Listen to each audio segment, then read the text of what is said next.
¿Cómo está? Un gusto saludarle. Gracias por compartir nuevamente con nosotros esta entrevista a fondo. Hoy con un personero bastante importante. Lleva algo así como 40 días ocupando el cargo de Seremi de Educación. No llegó en un periodo tranquilo, sino que bastante conflictivo. Y es por eso que hoy queremos conversar con él sobre cómo se ha sentido y lo que está pasando con este ámbito tan importante en nuestro país. Me refiero al Seremi subrogante de Educación, el señor Alejandro Tapia. ¿Cómo está, Alejandro? Gracias por estar con nosotros. Muchas gracias, muy bien, muy contento, trabajando intensamente, tratando de abordar todos los temas que esta cartera tiene, que esta cartera que es muy importante por la magnitud de la región. Nos desafía todos los días a estar desde muy temprano hasta muy tarde trabajando en diferentes áreas. ¿Contento con estos 40 días y algo? Sí, contento. Yo cierto que hemos logrado avanzar mucho en estos 40 días, hemos literalmente pasado la cuarentena y hemos conseguido resolver nudos importantes que nos tuvieron muy complicados hace un mes atrás y poder. Y eso es lo más importante este mes, avanzar en los temas de fondo, en los temas que le interesan a la comunidad escolar.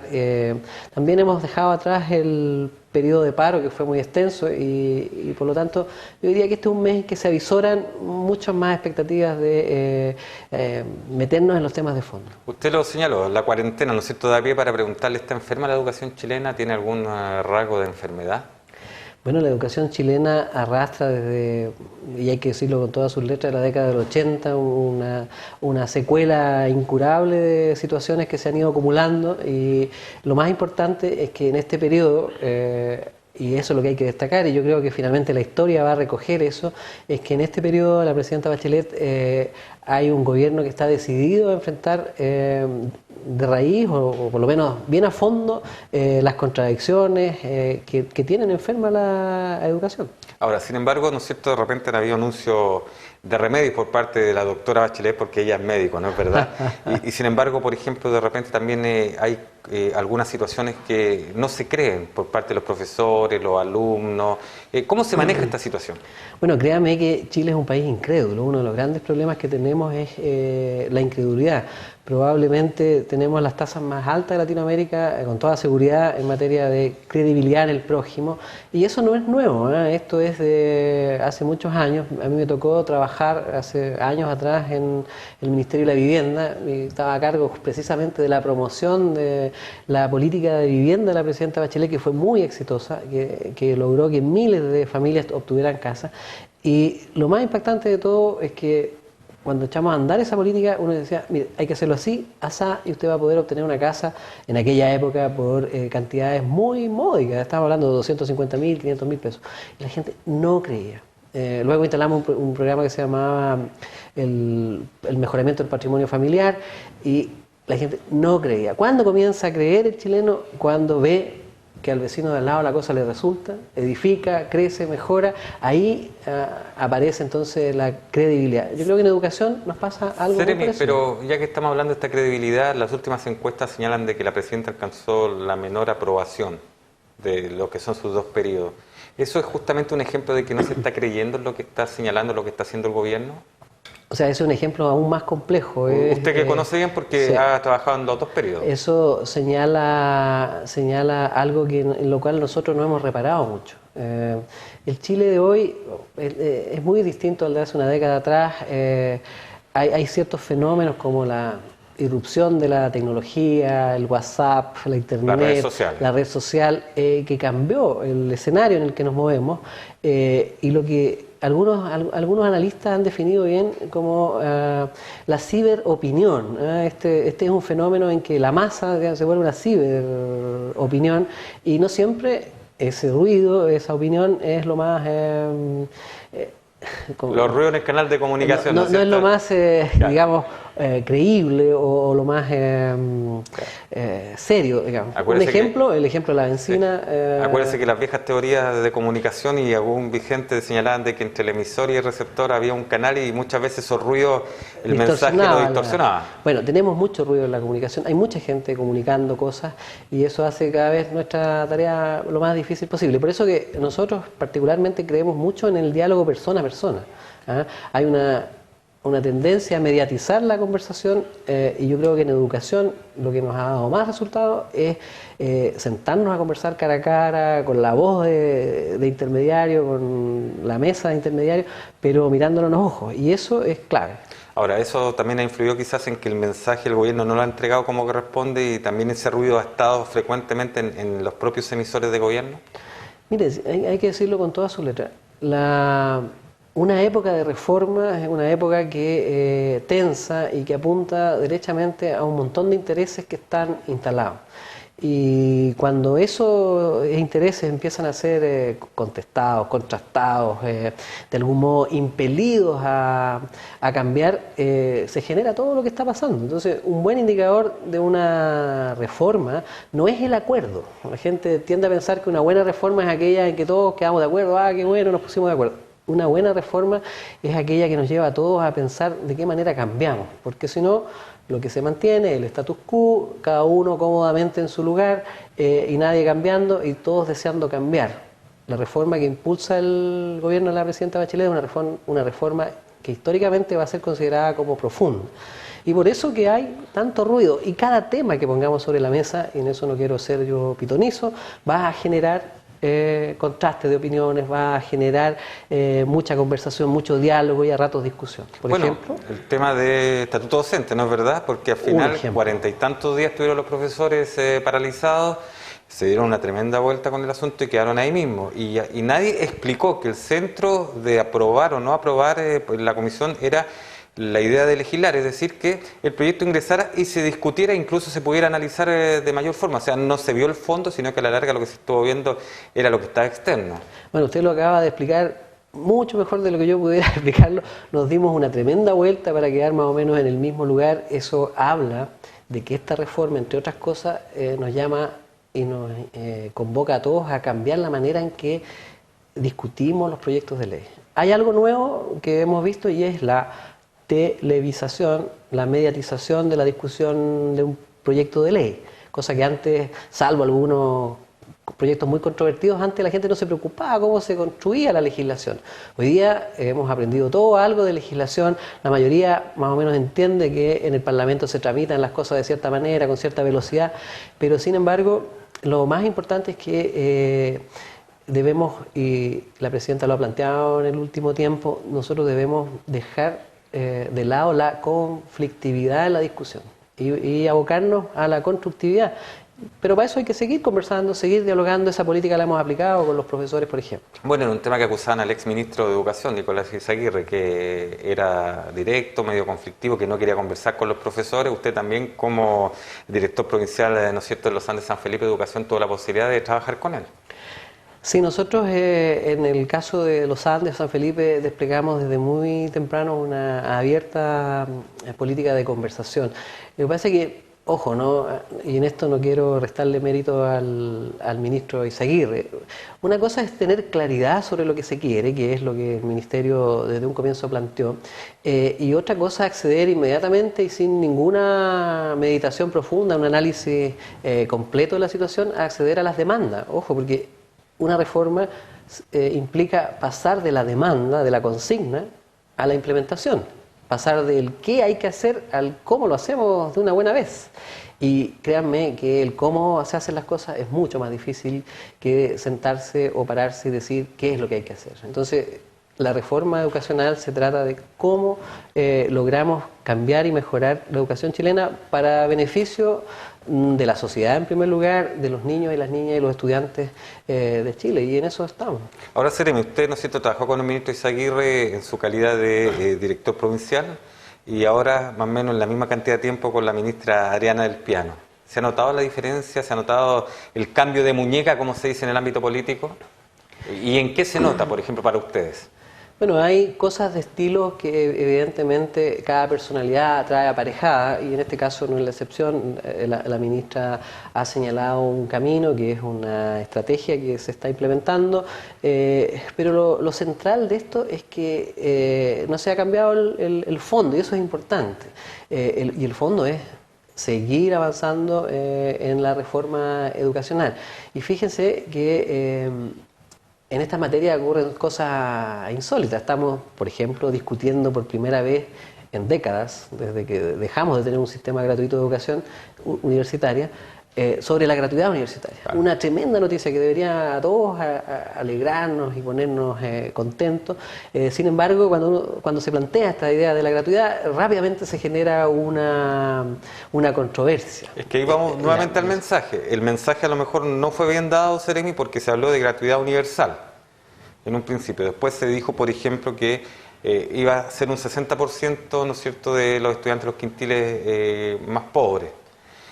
Ahora ha cambiado la situación después de este cónclave que se hizo en Santiago, que se le ha llamado el inicio de la segunda etapa del gobierno, ¿cierto?, segundo tiempo, donde se habla de un 50%. Se dijo en un principio que las universidades privadas no iban a estar en esto.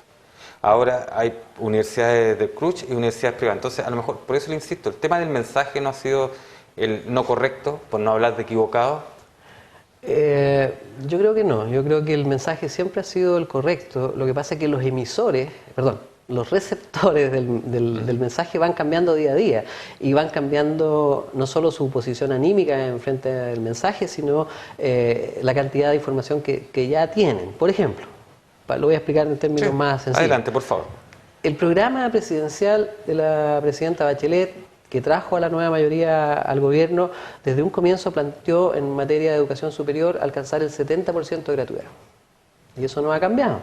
Lo que pasa es que estamos hablando de el 50 para el próximo año.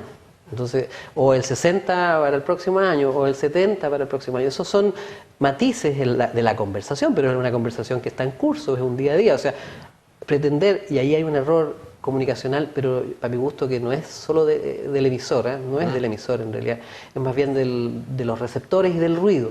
Pretender que una sola frase, una sola afirmación zanja esta conversación, que en realidad es una conversación que comienza como una propuesta y que termina en un proyecto de ley en el Parlamento aprobado por el Senado y que entra en vigor. O sea, es una conversación que comienza y toma un tiempo, 1, 2 o 3 años, dependiendo del lugar en que se empieza a legislar. Entonces, yo les pido a los televidentes, ¿cierto?, que hagamos esa distinción. Cuando hablamos nosotros, por ejemplo, de creación de nueva educación pública o de desmunicipalización, como se conocía inicialmente, estamos hablando de una idea, de un proyecto que toma cuerpo como una propuesta. Esa propuesta la gente la conoce y por supuesto que en el minuto en que la conoce la puede comenzar a criticar, a ver los lados favorables y desfavorables, y todo ese proceso tiene que culminar en un acuerdo final que es un proyecto de ley aprobado.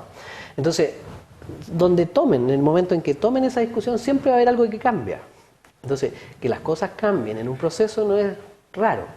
Pero son promesas de campaña, Seremi. Entonces, cuando son promesas, la gente cree y vota, ¿no es cierto?, porque nace la promesa. Y cuando se da cuenta de que no fue, o a lo mejor es dispar de lo que se dijo, porque en su momento no se explicó cómo correspondía, empieza a no creer que era uno de los temas que hablábamos al principio. Pero vamos a otro ejemplo que es más concreto. Por ejemplo, la promesa tenía que ver con fortalecer el sistema de educación superior. Creación de universidades regionales, creación de centros de formación técnica. Se crearon dos universidades, se promulgó la semana pasada la ley. Va a haber en la 6ª región y en la 12ª región universidad. Van a haber 15 CFTs, 16 porque en la 5ª región logramos crear uno en los Andes y uno en San Antonio. Promesa cumplida. ¿Por qué no se resalta eso? ¿Por qué nos detenemos en la incertidumbre? Bueno, eso tiene varias explicaciones desde lo comunicacional. Reforma a la educación parvularia, proyecto de ley aprobado, estamos en plena faena de cumplir las metas en cuanto a creación de salas cunas, de jardines infantiles. Toda la institucionalidad de la educación parvularia va a ser cambiada radicalmente en el sentido de ser la más transparente, de mucha mejor calidad, con nuevos estándares y con supervisión y fiscalización, cosa que antes no tenía. Entonces, hemos ido cumpliendo parte de las promesas. Las que están en curso, como son mediatizadas, la gente ve la discusión. Esto es como un gran reality en realidad, por lo tanto día a día pueden pasar muchas cosas y muchas cosas que nos confundan. Lo importante es que hay un término y ese término es el cumplimiento de la promesa. No se puede pretender que cumplamos la promesa antes de hacer todo el trámite necesario para darle cumplimiento. Ahora, entonces usted, por ejemplo, a los estudiantes universitarios que pensaron en la educación gratuita superior, les dice que se va a cumplir con la promesa. Claro que sí, pues, pero Y a los ojo, padres también, que los padres, hay muchos que también están esperanzados y que se dan cuenta de repente que a lo mejor no están dentro del grupo que se decía en un principio. las promesas son frases, las promesas son ideas más complejas y entonces no hay que quedarse con la parte que a uno le conviene de la promesa. Esa es una recomendación. Por ejemplo, todo el rato hablamos de educación gratuita. Sí. Pero en esa época, en la época de los movimientos, de las marchas y todo, a las que nosotros mirábamos con mucha simpatía, también se decía, y no hay que olvidarse, que era gratuita y de calidad. Entonces, ojo, hoy día no podemos separar esa afirmación. Para que haya gratuidad en la universidad, en el instituto, tiene que haber gratuidad con calidad. Y además, mire, yo soy historiador y la memoria es mi elemento. No hay que tener mala memoria. Se decía calidad, gratuidad, o más bien para acordarme derechamente, se decía educación gratuita y de calidad y sin lucro. Sin lucro. Bueno, entonces ahora es cierto que la gratuidad es atractiva, las familias que están endeudadas, hemos hecho mucho análisis de eso, el drama para la familia de escasos recursos de educar a sus hijos es terrible. Entonces, efectivamente, eso es importante, pero no los vamos a enviar a una universidad donde haya gratuidad pero no haya calidad, porque es faltar a nuestra promesa. Es que ese fue uno de los contraposiciones también que hubo, porque se hablaba mucho, por ejemplo, se partió por el tema del lucro. Específicamente, se puso mucho énfasis en el lucro, en los colegios subvencionados particulares, los colegios particulares, y la calidad como que fue quedando aislada. Por eso yo vuelvo a insistir en el tema que hemos conversado, Seremi, a lo mejor no falló el mensaje, no falló la comunicación, porque además, ¿para qué estamos con cosas? Y los diferentes estándares internacionales lo demuestran. Muchas veces a los chilenos les cuesta entender cuando escuchan algo y sobre todo cuando leen. Sí. Tenemos temas de comunicación antiguos, profundos, pero lo que a mí me asiste como convencimiento es lo siguiente.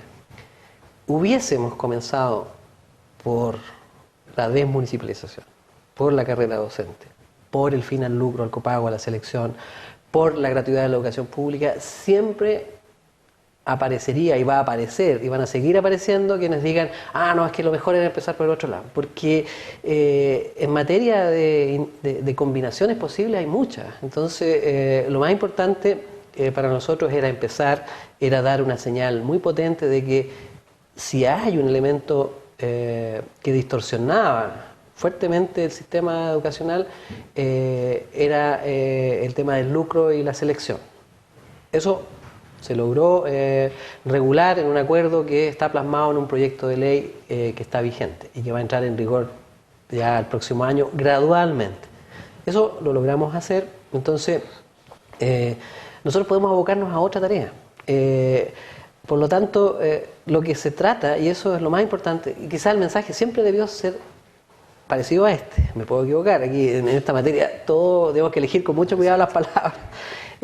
Lo que se trata es de crear un andamiaje jurídico, un sistema de soporte muy grueso al inicio, que son los proyectos de ley, para luego entrar en los detalles de los reglamentos, de las circulares, en fin, pero que ordenen el sistema, que le den coherencia, porque, para decirlo con todas sus letras, el sistema educacional chileno era, y en muchos aspectos continúa siendo muy incoherente. Y para que sea de calidad, tiene que haber una coherencia mínima. No tienen que perderse recursos públicos en el sector particular subvencionado, pero tampoco tiene que perderse en el sector municipalizado. Y esa es la coherencia que le queremos dar. Pero estamos en esa pega, estamos haciendo, para mi gusto, lo que hay que hacer. Cambiar es impopular muchas veces. Sí. Para cerrar este tema de la gratuidad, ¿no es cierto?, en la educación superior, se habla de que algunas universidades privadas podrían quedar dentro de este 60%, pero las exigencias parece que son bastante altas, justamente con lo que usted refiere, cumplir ciertos estándares.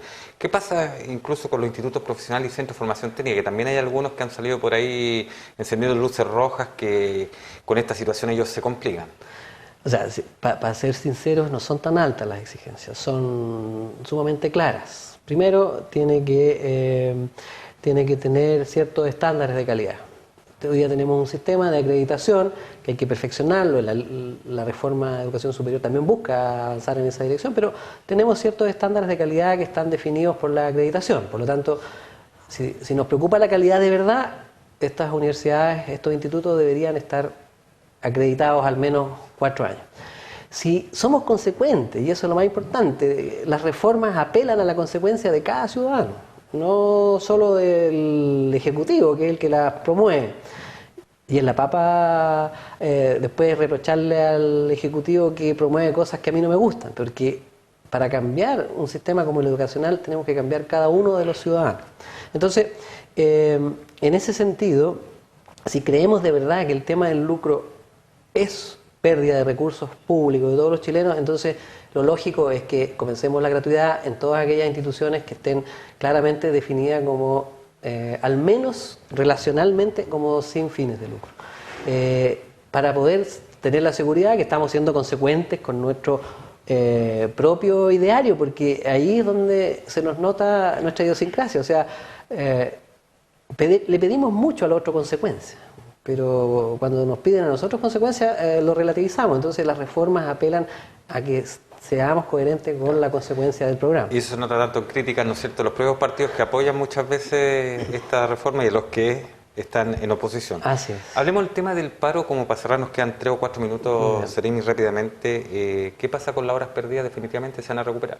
Sí, pues, o sea, nuevamente lo mismo, consecuencias. Si estamos diciendo que en realidad el paro fue una legítima manifestación del pensar de los profesores y no tenía nada que ver con quitarle a los niños la calidad de la enseñanza, entonces la recuperación implica cumplir con esa promesa.